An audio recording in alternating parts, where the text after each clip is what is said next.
Hashem, we'll learn a little bit about Rosh Hashanah. That's fast approaching. And the Avodah, the inner work that has to be done, or could be done, in order to enter Rosh Hashanah correctly. So the Zohar in Shoftim, in the Raya Mehemna, the Zohar speaks about the idea of witnesses. And the Gemara, he brings down, the Zohar quotes the Gemara, and it says that Marda Masnissen, the sages of the Mishnah, means the Gemara in Tainus, Daf Yud Aleph, speaks about that a person's actions, what a person does, is ingrained on the walls of his home, is ingrained in his bones, that everything of a person, which we spoke about in the past, on the Zohar, Shoftim, gives testimony. That a person's actions are reflected in his surroundings or her surroundings, and they give testimony to how a person is living. Specifically, the Zohar wants to understand why does it, and how is it connected to the bones of a person. Because the Zohar says, Tzadik's chiyosu chakukin lo yatzil moisav. Therefore it says, Kol atzmoisa tamarna. Chen be'idem al adam. That the bones of a person become ingrained with the actions that a person does, and therefore they give testimony. So why specifically the bones? And then the Zohar is going to connect this to Rosh Hashanah itself. What is it about the bones? Say it's ingrained into the genetics, it's ingrained into the skin. What is the bones, the etzem? What is it referring to? Why specifically the bones? Of course, on a simple level, it means that a person's actions affects their posture, it affects how they walk and how they talk and how they present themselves. That when a person does something maybe that's negative, they walk around in a certain way, it's ingrained in their bones. But the Zohar is going to say something else as well, something different. Why is it that the actions of a person, the words that they speak, the thoughts that they have, the actions that they do, become ingrained specifically in the bones of the body, more than, for example, in the sinews or the veins or the flesh? And the Zohar says like this: the reason is because the bones of a person is comparatively white, and the actions of a person, the writings that a person does, which is through the person's thoughts, words, and actions, they're telling a story, the story that their person is saying, that's the black. And the black doesn't show up only in the white. Just like there's the white fire in the Torah, just like with the Torah itself, there's the white part of the Torah, which is the Torah is black fire on white fire. The white fire represents like the parchment, so to speak, which is a singularity. In the white parchment, all the letters are connected in the white space. And then what individuates and makes specific letters and individual letters is the black lettering. And in fact, if two black letters in the Torah are even connected, it's the Sefer Torah is not kosher. Which means that the idea is that the specific and individual is the black form, and the white form is the collective. This is the darkness and the light. And then the Zohar continues, there's even the darkness that's called chelas. And the tchelas this idea of the tchelas, which is like a bluish color, a very dark bluish color or a lighter bluish color, that's a very big debate in the Rosh Hashanah. But this bluish color is less opaque as black. It's less dense, which means that light penetrates and is seen through it. But with regards, in comparison to the higher white fire, that is also considered black. So therefore the Zohar continues, and therefore the resurrection of the dead, the Tchias HaMesim, will occur through the bones. Because a person's actions, for better or for worse, is ingrained on their bones. And if a person is worthy and refined, then the body will experience a resurrection. Whether this is a resurrection in the future, but also a resurrection within life itself, a resurrection within life itself. If love, and if not, the person will not experience Tchias HaMeisim. Okay, that's the first part of the Zohar. And then the Zohar is going to continue with Rosh Hashanah. Let's try to understand what the Zohar is saying. What the Zohar is saying is as follows. There are two parts of ourself. There's the part of ourself which is the place of our distinction, the place of our individuality. Where's the place of our individuality? That's the place of our specific thoughts, our specific actions, our specific words that we speak. That is our black fire. That is our uniqueness. That's like the lettering of the Sefer Torah. The lettering of the Sefer Torah is each letter is distinct, which is the same way also each individual person is distinct. Every person has a certain way of expressing themselves, a certain type of black fire. Black in terms of that it's the projection of what is. There is the backdrop, and then there's the projection. The projection of ourselves in this world is our black fire. How are we presenting ourselves to this world? What are the thoughts that we're putting out in this world? What are the thoughts that we're having? What are the words that we're speaking? And what are the actions that we're doing? That's our distinct black fire. The backdrop of our being, which is, so to speak, the space that holds this black fire, is the white fire. Just like in the Sefer Torah itself, there is the white fire of the Torah, which is the parchment, and then there's the black ink that's written upon the parchment. That's the projection of the black fire. And that's where we see the distinction of letters, and we see the distinction of phrases and words, and that's the place which is logical and makes sense. And the white fire, everything is a singularity. That's the Torah that's the Torah of the unity, to the place of oneness, where there is no distinction. But the white fire, what the white fire represents, is the tree of life. There's the tree of duality.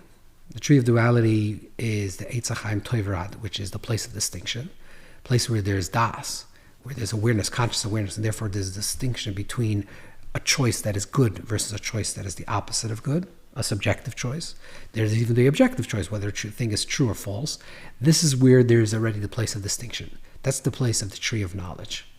The tree of life reality is the singularity. The tree of life reality, in its highest pristine state, the way it's before it's related to the tree of knowledge, is in its perfect state is a tree of unity.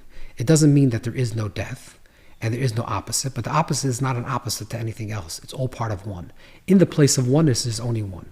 That's the tree of life. That's the Eitz HaChaim. Therefore, it's life.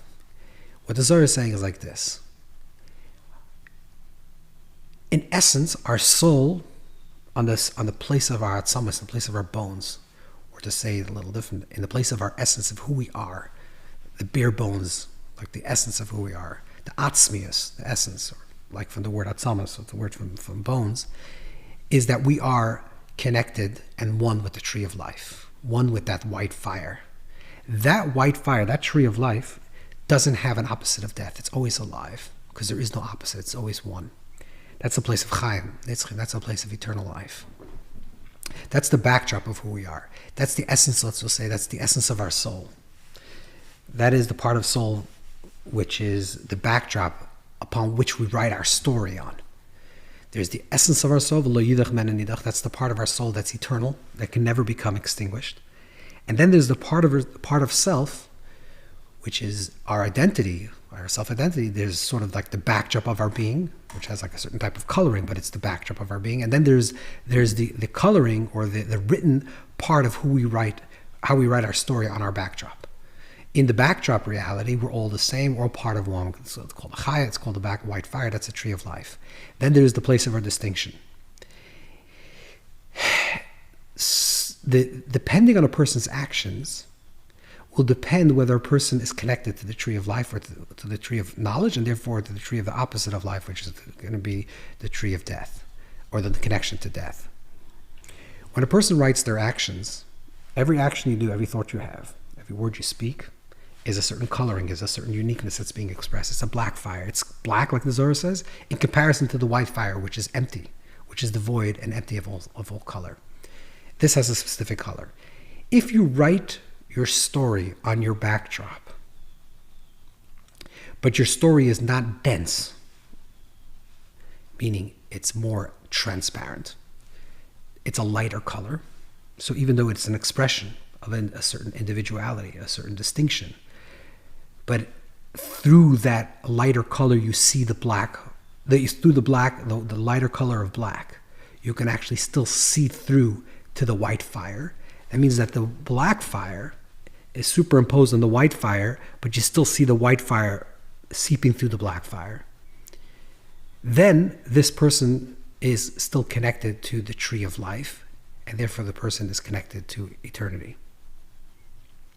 When we do actions that are more dense means that they eclipse more the spark of our soul. They eclipse and make more opaque the true nature of who we are, which is the soul. The pureness of our soul.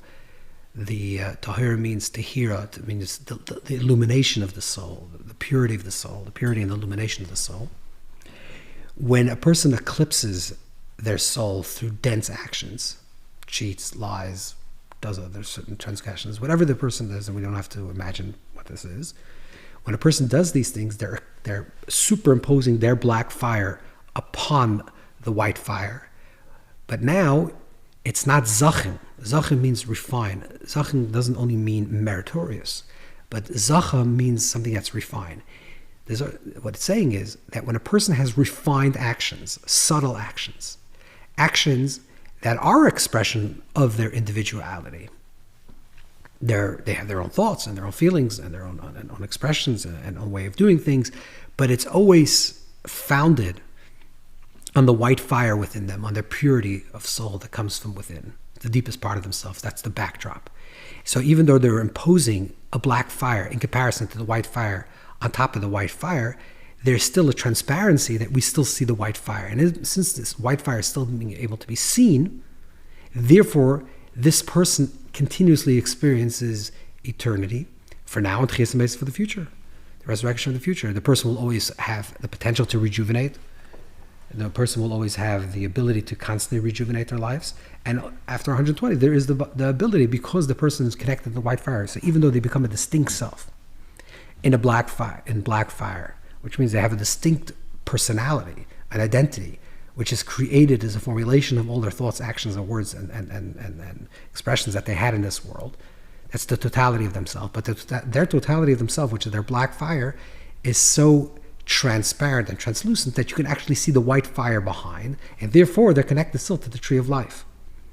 If a person is loisacha, which means a person does actions that are very dense, and therefore it covers over the white fire, then they just become connected to the tree of life, to the tree of knowledge. If they become connected to the tree of knowledge, then they're connected to Lana de Musa, they're connected to the tree of the opposite of life, the opposite of Tchias HaMeis, the opposite of resurrection, the opposite of the idea of renewal and ingenuity and creativity, the opposite of that idea. So this is what the Zohar is setting up, that there is the white space within a soul level of consciousness. There's the backdrop. The backdrop is pure and holy and noble. The backdrop of self, the origin of self, like the soul in its pristine state, is just the backdrop. There's no story. No story has been written yet on the soul. The soul has no story when it enters into this world. It has certain proclivities and certain inclinations, because every soul type is a little bit different. But it doesn't have a particular story. There's no individuality. There's no individual identity yet to the soul, as a specific person with specific thoughts and feelings and expressions, etc. And as a person lives their life, the more they're connected to their deeper roots of who they are, to their white space, to the white fire, and their actions are a reflection of that, and they're always translucent and transparent to their white fire, the more the person experiences nitzchias, eternity, in now and forever. The opposite, of course, is the opposite, where the black fire superimposes on top of the white fire, and therefore the person is connected more to the tree of knowledge versus the tree of life. This is the first part of the teaching. Then the Zohar continues and says like this, that the two witnesses that testify also as well upon the person is Shimsha V'Sira, is the sun and the moon. The sun and the moon also represent these two ideas. The sun is what is revealed, and the moon is the concealed. So what does the pasuk say? The verse says like this: that a person, the Torah tells us that we should blow the shofar on the day of the hidden Yom Tov, the day that's hidden. What's hidden? So Chazal say, what is the idea of hidden? Taisus brings it down. The idea is that maybe because you don't say Rosh Chodesh, you don't mention that it's Rosh Chodesh on Rosh Hashanah, that's the first day of the month. Or that because of the first day of the month you don't see the moon. So that's what the Zohar says. Mike Makasa, the Sir Miskasa. It's the day that the moon becomes concealed. Vamai Miskasas. And why does the moon become concealed? Of course, the simple reason the moon becomes concealed because it's the first day of the month, so the moon is concealed, meaning concealed from us, from the people that are trying to see the moon, because the sun and moon are very much right next to each other during the night, so therefore you don't see the moon. The moon hasn't yet separated from the sun, so therefore the sunlight cannot reflect on the moon, or it's reflecting on the top of the moon, which we don't see. As the months progresses, we start seeing more of the moon. The first day we don't see the moon; we see it for a tiny moment. So, but why does it conceal? Why does the moon conceal? Begin the Kamati Rosh Hashanah. This is what it says. When Rosh Hashanah comes along, Yesa the Samach Mem Lemitfadin Levanu Kamakuchirichu. The Samach Mem, the negative forces, wants to dispense judgment against us on Rosh Hashanah, because Rosh Hashanah is the day of judgment. So there's a power of the Samach Mem, of the negative forces. Samach Mem comes from the word Samach Mem is are two letters that are closed, opaque, closed letters. It's a circle and a square. Therefore, Samach Mem and Nesoim, this idea that they're standing in a miraculously in the Luchas, because they're the only two letters in the Torah that are actually completely circled, closed. It represents also the closing of light. That there's no light escaping. There's no transmission of light. So the Samach and the Mem. So it wants to draw witnesses. So it brings the sun. So what's the metaphor that it's bringing the sun? It shows the power of Rosh Hashanah is that on Rosh Hashanah what becomes revealed are the revealed actions. So the Shemesh, the sun, represents what is revealed. And that becomes revealed. What the person is doing, whatever you're doing, like it's very clear on, what a person is doing, what your thoughts are doing, what your thoughts are, the thoughts that you're having, and certainly the words that you're speaking and the actions that you're doing, that's very clear. So that is clear on Rosh Hashanah what a person is doing.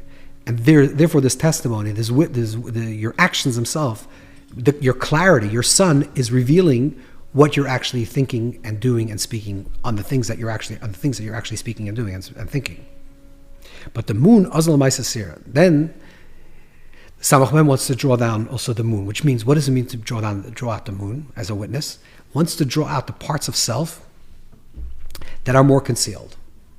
Again, there are parts of ourself that are revealed, which means I'm speaking a certain way, so it's clearly this is what I'm saying, or I'm doing certain actions in a certain way, and so it's clearly what I'm actually doing. And these are testimony of how my life is being lived. If a person is speaking good words, then the person is a good person. A person is doing mitzvahs, is doing something positive, then it's clearly that this person is a positive thing. A person is doing something destructive and saying negative words. So there's no external witness that's testifying to how a person is living. The actions themselves and the words themselves are the testimony of how a person is living. So on Rosh Hashanah, what is revealed about a person's consciousness, the revealed part of self, that is the testimony. That gives witness to the Samachot. That itself is the witness of how a person lives. If you speak negatively, then you're a negative person. Maybe not at a deeper level, but at an external level you are. And if you do negative actions, then you're a negative person. And of course, the opposite is even better. If you're a positive person, you say positive words. So therefore, it's a reflection exactly who this person is. Therefore, there's a judgment of who this person is on their revealed part of self. How about the parts of self that are hidden, which means the deeper parts of your consciousness, or what we'll call your subconscious, or the place that gives rise to your conscious actions and to your conscious thought processes and speech. So sometimes a person, like for example, let's say a person does something accidentally, does something negative accidentally. A negative act, which is a shoygig, sometimes needs a bigger offering, like Rabbeinu Yonah writes, than something that's done b'mezid, something that's done intentionally. And it's a more expensive offering. Why? Because what you do externally, that's clear, that's what you did. You did this action, you said those words. But when something comes out accidentally, that means there's something deeply within your consciousness that's actually connected to this type of negativity. And that's harder to work on. These are the more subtle parts of self, and the deeper parts of self, and you have to do it like an excavation to your subconscious and the deeper parts of self to find out, like, why am I saying these words, and why am I having these thoughts, and why am I doing these actions? Not consciously. Consciously, maybe you try to hurt someone, or you try to do this negative thought. But if something just comes out of you, why are these processes coming out? Why are these things coming out of you? Why are these the actions and the words and the thoughts that you have? Comes Rosh Hashanah, says the Zohar, these hidden parts of yourself, that this hidden parts of self become even hidden. It's a double concealment. The hidden parts of self, that's really the source of all revealed parts of yourself, right? The conscious part of yourself is just a revelation of your dunkle side, or your dark side, your inner side, your subconscious part of self, the deeper parts of yourself. But this part of this concealment, which is concealed sometimes from the person himself, a person doesn't understand, why am I having these thoughts? It doesn't understand why I'm saying these words and why accidentally I do these actions. Because you need to do some more deeper inner work. It says Zohar that what happens on Rosh Hashanah, this inner quality, deeper parts of self, this itself becomes concealed. There's a concealment. There's a double negative. This concealment becomes concealed.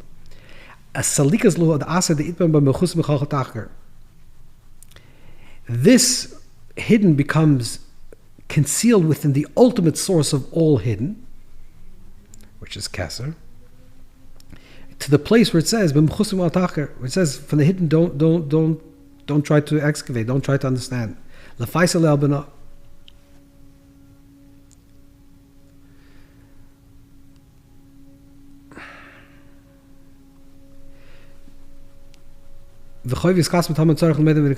there's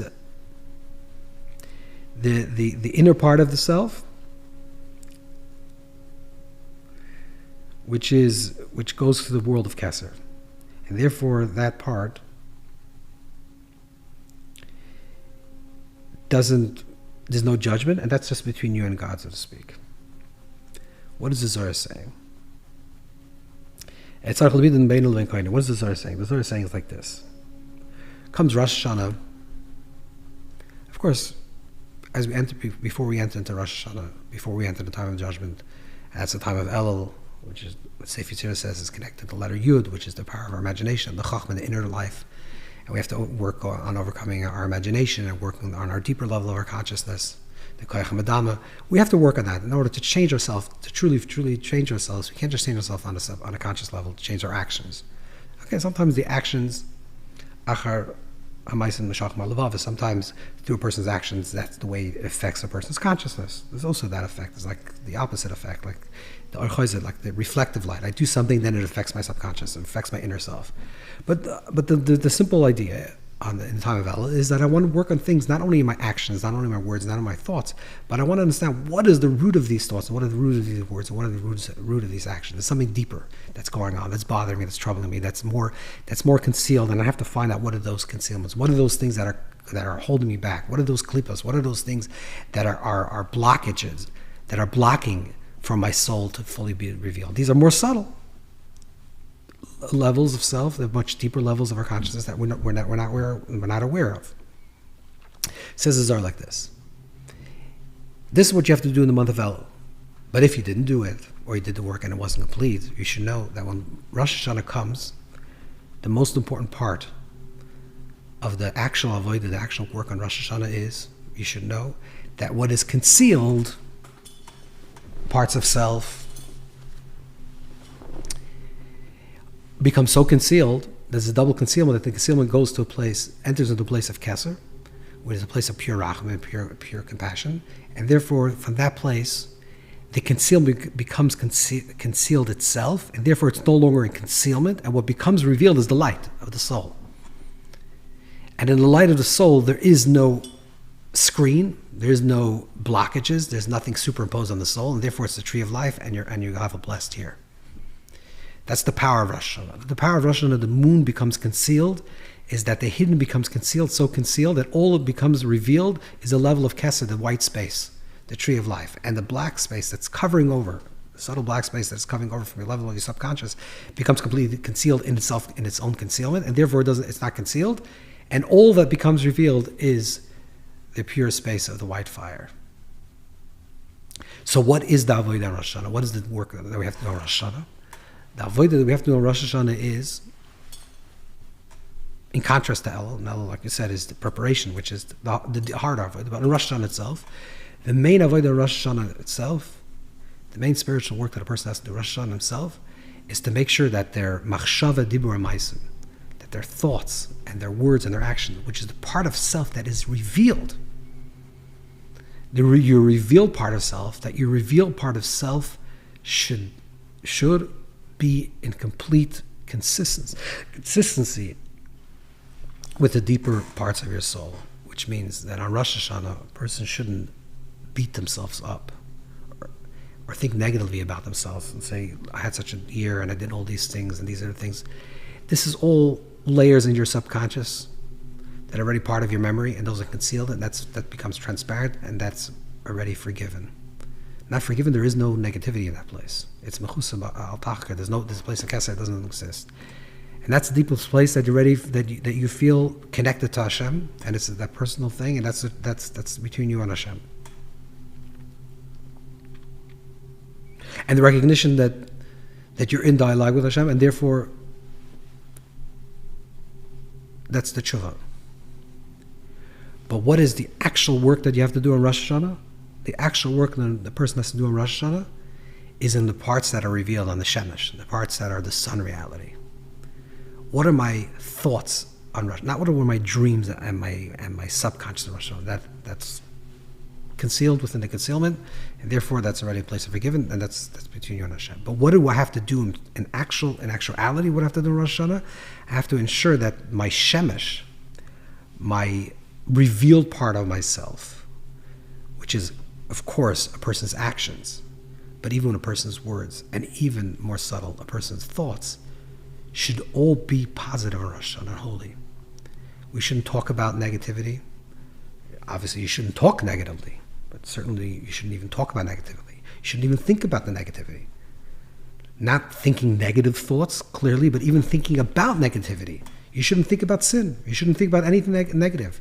All your thoughts and all your words and all your actions in Rosh Hashanah should only try to be pure, holy, and noble, and positive. That's what a person has to try to make sure, because on Rosh Hashanah the judgment is going to be not on the concealed part of self, but on the revealed part of self. And the more our revealed part of ourself will be consistent, the black fire that we're projecting will be consistent with the deepest, beyond the subconscious, the superconscious, or the highest level of self, which is the white fire. The more our actions and our words and our thoughts will be consistent with that white fire, the more transparent they will be to the white fire, and the more we're connected to that white fire, which is Olam HaKesser, which is the world of Kesser, which is the place of pure Rachamim, which is a place of pure compassion and divine compassion, and a place that we can draw down for ourselves and for our entire family, for Klal Yisrael, for the entire world. Blessed and to be written and to be sealed in a beautiful